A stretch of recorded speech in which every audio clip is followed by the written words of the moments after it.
नमस्कार, आप देख रहे हैं यूपी टीवी 7 सच की तह तक। नमस्कार, आप देख रहे हैं यूपी टीवी 7 सच की तह तक। पेट्रोल, डीजल, घरेलू गैस की कीमतें आए दिन मनमाने ढंग से बढ़ाई जा रही हैं। प्रगतिशील समाजवादी पार्टी कानपुर नगर ग्रामीण के जिला संगठन द्वारा विधानसभा बिल्हौर के अंतर्गत बेलाही बाजार चौबेपुर कस्बा में विशाल कार्यकर्ता सम्मेलन का आयोजन किया गया, जिसके मुख्य अतिथि आदित्य यादव, राष्ट्रीय महासचिव सभापति पीसीएफ उत्तर प्रदेश का किसान नगर सचेंडी भौती पनकी विजयनगर आवास विकास कल्याणपुर आईआईटी नारा मऊ मंदना चौबेपुर में जगह जगह भव्य स्वागत फूल और मालाओं से कार्यकर्ताओं ने किया। कार्यक्रम स्थल पर जगरूप यादव व विकास राजपूत ने चांदी का मुकुट व शॉल पहनाकर जिला संगठन के पदाधिकारियों ने फूल मालाओं से भव्य स्वागत किया। मुख्य अतिथि आदित्य यादव ने कहा कि आज उत्तर प्रदेश में ही नहीं बल्कि समूचे देश का आम जनमानस परेशान है, चाहे वो किसान, मजदूर, व्यापारी, छात्र छात्राएं, महिलाएं, ये सभी परेशान हैं। किसानों का उत्पीड़न पूरे देश में हो रहा है। भारत सरकार द्वारा जबरदस्ती किसान बिल एमएसपी समाप्त करने की मंशा से लाया गया है। इससे किसान ही नहीं बल्कि समूचे देश की जनता को पूंजीपतियों के हाथों बेचा जाएगा। यह बिल किसानों की बर्बादी का कारण बनेगा। बेरोजगारी बराबर बढ़ रही है, रोजगार समाप्त हो रहे हैं, व्यवसाय बंद हो चुके हैं या बंद होने की कगार पर पहुंच रहे हैं। कानून व्यवस्था ध्वस्त है, महिलाएं सुरक्षित नहीं हैं। आए दिन उत्पीड़न, बलात्कार, हत्या जैसी गंभीर घटनाएं प्रदेश में हो रही हैं। पेट्रोल, डीजल, घरेलू गैस की कीमतें आए दिन मनमाने ढंग से बढ़ाई जा रही हैं, जिससे गरीब जनता के ऊपर महंगाई थोपी जा रही है। किसान बिल व पेट्रोल डीजल की बढ़ोतरी का प्रगतिशील समाजवादी पार्टी पूर्ण रूप से विरोध करती है। यदि केंद्र सरकार ने किसान बिल वापस नहीं लिया, किसानों के समर्थन पर प्रगतिशील समाजवादी पार्टी सड़कों पर उतरकर विरोध प्रदर्शन करने का काम करेगी। कार्यकर्ता सम्मेलन के दौरान मुख्य अतिथि के समक्ष सैकड़ों कार्यकर्ता व प्रधान क्षेत्र पंचायत सदस्य प्रगतिशील समाजवादी पार्टी में शामिल हुए। राष्ट्रीय महासचिव जी ने माला पहनाकर सभी का स्वागत किया। कार्यकर्ता सम्मेलन में हजारों किसान, मजदूर, व्यापारी शामिल हुए। इस सम्मेलन में इस अवसर पर मुख्य अतिथि राष्ट्रीय महासचिव आदित्य यादव, विशिष्ट अतिथि पूर्व मंत्री शिव कुमार बेरिया जी, प्रदेश अध्यक्ष माननीय सुंदरलाल लोधी जी, जिला अध्यक्ष विनोद कुमार प्रजापति जी, राजपाल यादव जी, प्रदेश महासचिव अशोक यादव, राष्ट्रीय सचिव गोविंद त्रिपाठी, महेंद्र सिंह यादव, लोकसभा प्रत्याशी प्रदेश सचिव यूथ ब्रिगेड श्री नरेश सिंह चौहान जी, अनुराग रावत, अरविंद कुमार, डॉक्टर शालिनी यादव, आरती अजमानी, सुधाकर त्रिपाठी, जगरूप सिंह यादव, विकास राजपूत, राम प्रकाश मिश्रा, सलीम अहमद, दुर्गा शंकर मिश्रा, आकाश प्रजापति, अबरार आलम खान आदि लोग मौजूद रहे। आप जुड़े रहिए यूपी टीवी 7 से सच की तह तक।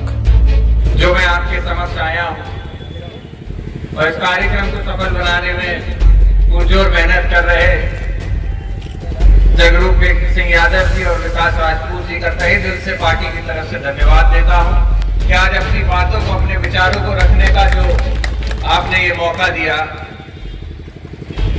सबसे पहले तो अपने देश के हर नागरिक को बधाई देना चाहता हूं कि आज हमारे देश के अंदर जो पेट्रोल की कीमतें हैं वो 100 के पार हो चुकी है।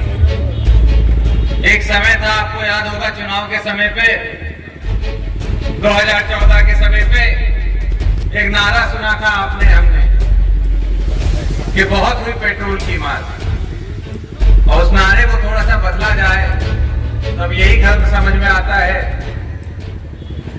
कि अब की बार पेट्रोल 100 के पार, और 100 के बाद पेट्रोल डीजल हो चुका है। गैस की कीमतों में 50 रुपए से इजाफा किया गया है। ये देश के हर गरीब आदमी पर चोट देने जैसी बात है, जिसने ये सपना देखा था कि उसके जो वादे किए गए उन वादों को पूरा किया जाए। और जो मौजूदा सरकार है जो आदरणीय नरेंद्र मोदी जी प्रधानमंत्री जी के नेतृत्व में सरकार है केंद्र की, वो लगातार अपने वादों से मुकरती हुई दिखती है। चाहे आपको याद हो, उन्होंने रोजगार की बात करी थी जब चुनाव आए थे। ये सब बातें हमें आपको याद रखना चाहिए। हम लोगों से कहा गया था कि जितने युवा हैं परेशान मत हो, हर साल 2 करोड़ रोजगार दिया जाएगा। रोजगार तो 2014 से आज तक 2 करोड़ नहीं हो पाया, बल्कि ये जो वैश्विक महामारी हुई, इसके चलते पूरे देश के अंदर 12 करोड़ से ज्यादा लड़कों के रोजगार चले गए। जो इतने बड़े स्तर पे बड़े बड़े शहरों से अपने काम छोड़कर मजदूर निकला था, वो किस परिस्थितियों में अपने घर पहुंच पाया, घर नहीं भी पहुंच पाया, वो आपने हमने सबने देखा। इतनी बड़ी वैश्विक बीमारी हुई, चाहे विधायक हो, चाहे मंत्री हो, चाहे सांसद हो, चाहे एमएलसी हो, चाहे राज्यसभा के सदस्य हो, हर नेता ने, हर आदमी ने अपनी जेब से जितनी आमदनी थी वो आमदनी प्रधानमंत्री राहत कोष में देने का काम किया कि देश के अंदर किसी भी गरीब को इलाज समय पे मिलना चाहिए, ये प्राथमिकता था। लेकिन क्या हुआ? हजारों करोड़ों रुपया पीएम केयर फंड में गया, लेकिन वो पैसे को किस तरीके से इस्तेमाल किया गया इसका कहीं ब्यौरा नहीं। वो पैसा किन अस्पतालों में लगाया गया, किन जिलों में भेजा गया, इसका कहीं ब्यौरा नहीं। साथ में जिलों के अंदर जो अधिकारी थे, वरिष्ठ अधिकारी थे, उन लोगों तक जो पैसा पहुंचा कि जिले अस्पतालों में मास्क दिए जाएं, वेंटिलेटर दिए जाएं, सुविधाएं, दवाइयां दी जाएं, वो दवाइयां भी उपलब्ध नहीं हो पाई।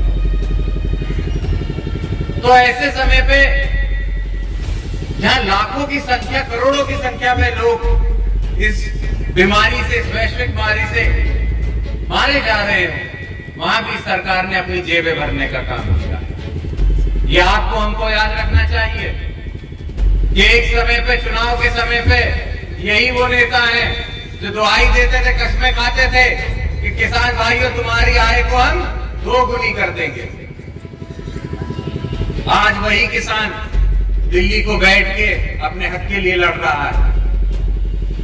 हम लोग प्रयास करते हैं, हम लोगों ने तो, राष्ट्रीय अध्यक्ष माननीय शिवपाल सिंह जी ने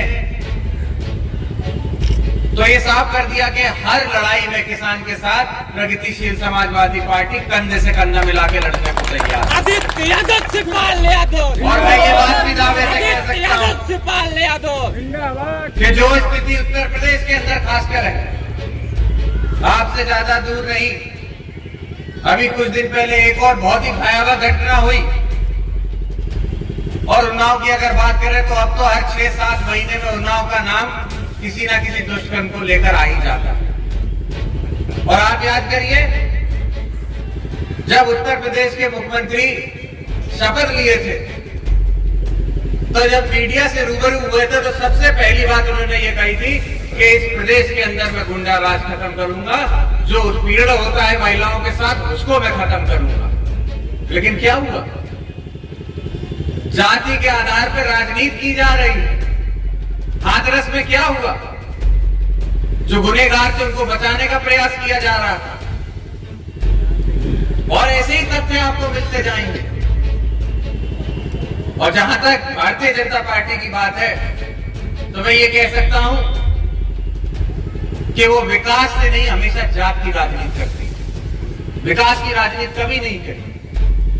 आज बताइए, प्रधानमंत्री जी लगातार कभी 3-4 महीने में, हर 2 महीने में जहां लोग फिर से विरोध करने आते हैं, लोगों के अकाउंट में 2-2 हजार रुपया डाल देते हैं।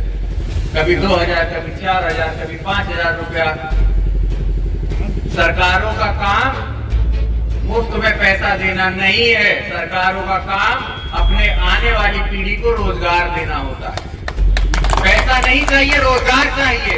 इसीलिए सरकार में बनाई थी। लेकिन सरकार रोजगार देने में तो पूरी तरीके से विफल दिख रही है। और हमें खुशी है ये बात कहते हुए, मैं दावे से कह सकता हूं कि जब उत्तर प्रदेश में माननीय शिवपाल सिंह जी की सरकार रही, तो किस तरीके से चाहे सहकारिता हो, चाहे पीडब्ल्यूडी हो, सिंचाई विभाग हो, राजस्व विभाग हो, कितने विभाग हैं, उन सब के अंदर अगर वैकेंसी निकली हो तो नौकरी दी गई। और उसके बाद जो सरकार पंचायत चुनाव की बात है, हम लोगों ने पूरी तरीके से जितने अपने भी आ रहे प्रत्याशी को हम चुनाव में भेजने का काम कर रहे हैं। और जो पंचायत चुनाव है, मैं समझता हूँ ये एक तरीके से जो ज़मीन है वो आने वाले 2022 के चुनाव की भूमिका निभाएंगे। तो हम लोग सुचारू रूप से इस चुनाव में भूमिका लेंगे। क्या 2022 चुनाव में बसपा आपकी पार्टी सपा के साथ गठबंधन चुनाव लड़ेगी? देखिए, जहाँ तक प्रसपा की बात है तो माननीय शिवपाल सिंह जी जो राष्ट्रीय अध्यक्ष है पार्टी के, उन्होंने कई बार विभिन्न मंचों से और प्रेस वार्ता के द्वारा ये भी कहा है कि किस तरीके से वो चाहते हैं कि सभी विपक्षी दल एक, तो चाहे वो समाजवादी पार्टी हो या और भी दल हो, जितने भी गैर भाजपाई दल हैं, उन सबको एकजुट करने की हम लोगों ने मुहिम की हुई है। तो अगर उसमें सपा भी शामिल होती है तो उसमें कोई। अभी हाल ही में शिवपाल जी ओवैसी से मुलाकात की है, क्या उनके साथ गठबंधन का चुनाव लड़ने की तैयारी? देखिए, गठबंधन की जहाँ तक बात है तो उसके लिए हम लोगों ने राष्ट्रीय अध्यक्ष जी को सभी ने अधिकृत कर रखा है। लेकिन हम ये ज़रूर सोचते हैं कि सारे विपक्षी दलों को एकजुट होना पड़ेगा, एक बड़ी ताकत, बड़ी फोर्स के तरीके से, क्योंकि बिहार में भी हमने देखा एक बहुत बड़ी फोर्स बनी थी विपक्ष के लिए, विपक्ष यहाँ पर, लेकिन किस तरीके से उसको हराया गया। तो एक बहुत ही बड़ी फोर्स बनानी होगी और इसके लिए लगातार माननीय शिवपाल सिंह जी काम कर रहे हैं। और आने वाले समय में चाहे वो ओवैसी जी हों या और अन्य पार्टियाँ हों, अगर वो एक साथ आती हैं तो उसमें मैं समझता हूँ इससे अच्छा कुछ नहीं। 2022 के चुनाव में आपकी पार्टी के क्या क्या मुद्दे रहेंगे? देखिए, 2022 के चुनाव में जो इस समय की हो रही है, जिस तरीके से महिलाओं पे हो रहे उत्पीड़न की बात, जिस तरीके से सहकारिता के क्षेत्र में क्या स्थिति हुई, आप देखिए सहकारिता के चाहे बैंक हो, डिस्ट्रिक्ट कोऑपरेटिव बैंक्स हो, उनकी क्या स्थिति है, एलडीबी हो, उनकी क्या स्थिति है। तो सहकारिता के जो है वो रोज़गार को लेकर बहुत बड़े एक मुद्दा होगा हमारा, रोज़गार को लेकर। और जो किसानों की स्थिति, जिस तरीके से इस समय किसानों को जो एमएसपी के लिए लड़ाई लड़ रहे हैं और वो एमएसपी नहीं मिल रही, उसके लिए हम लोग समझते हैं कि उसके लिए हम लोग बढ़ चढ़ के लड़ाई लड़ने का काम करें।